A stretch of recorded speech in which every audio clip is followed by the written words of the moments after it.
Hey, what's going on everyone? Zephin here. I'm at the NABshow 2023 and today we're at the Feelworld booth. So you've seen me probably use a lot of Feelworld and Seetec monitors in my live streams. So I just wanted to show you off some of the monitors that they have right here. The first one that's right over here, it's kind of built into a hard shell case, very similar to the Pelican case. And this monitor has two HDMI inputs. So you have an HDMI in 1 and 2, two HDMI outputs, out 1 and 2, and then I also have an SDI in and SDI out. What's really cool about this one is that you've got this little compartment down here where you can access a V-mount battery. So this can run off of battery power while you're out in the field. So this is great for the live streamers that might be out streaming at weddings or events that might be out in public, but it's got this really nice hard shell protective case so that you can store it away and keep it out of the elements. Nice big screen. This particular model, it's a 21.5-inch portable director monitor, the WPC215. Really bright 1000 nit, visible in sunlight monitor, and it also includes some waveform and vector overlays so that you can get a better idea of what your shots look like, especially when you're out in the sun. Make sure everything's exposed correctly.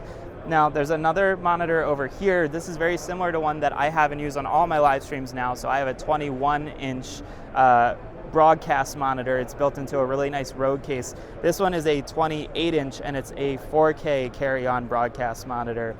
So with this one you have a built-in quad view, so you have SDI inputs, you have 4 HDMI inputs, you also have VGA and audio inputs. What I like about these is there is a speaker built in, so if you forget your headphones, you can turn on that speaker, and as long as you're far away enough from your talent on the live stream, you've got some speakers to monitor your audio. Now, one of the cooler things that I just saw as I got here though was this is the 10.1-inch portable monitor, the DH101. And what I love about this is a super slim design, and they hinted to me that there's a chance that they might be coming out with a 15-inch version of this. So you can see how thin this is. It's super thin, not even a half-inch thick. And then it's got the stand built into it. It's powered over USB-C. You could always plug it in with the USB-C for your computer as a computer monitor. So it's great if you're trying to run the ATEM software control. But also it's got a HDMI input on the side here. This is not the full-size HDMI input, so just make sure you get the right cable.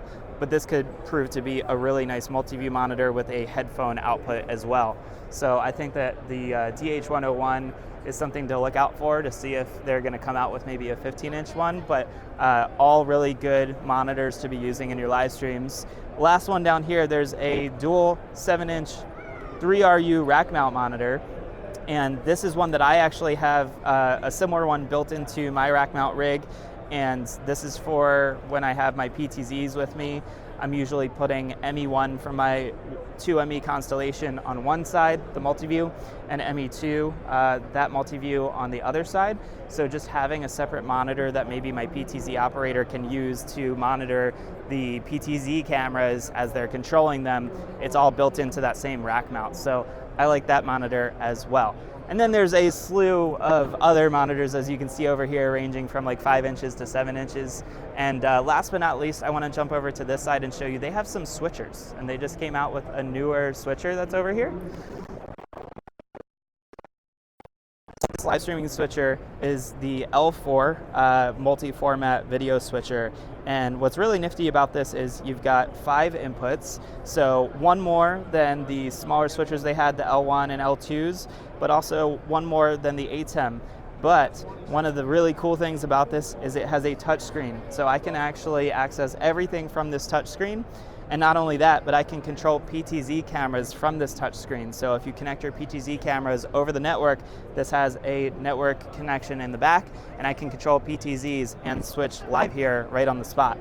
But one other hidden secret on this guy, this has one SDI input as well. So on the back here, try to get you a shot of this, but there is actually an SDI input that's input 5 and an SDI output. So if you're trying to output SDI to your multi-view monitor, you've got that as well. but having at least one SDI input is really, really nice for those of you that are doing live streams where you might have a super long cable run versus maybe all your other cable runs are a little bit shorter because you're closer to your cameras. So being able to run that SDI cable 200 feet to the front of a room, maybe you're converting PowerPoint slides coming out of a laptop up on a podium and then sending it back to you, just having that one SDI input is really, really nice. So that could be something good to check out for your workflow.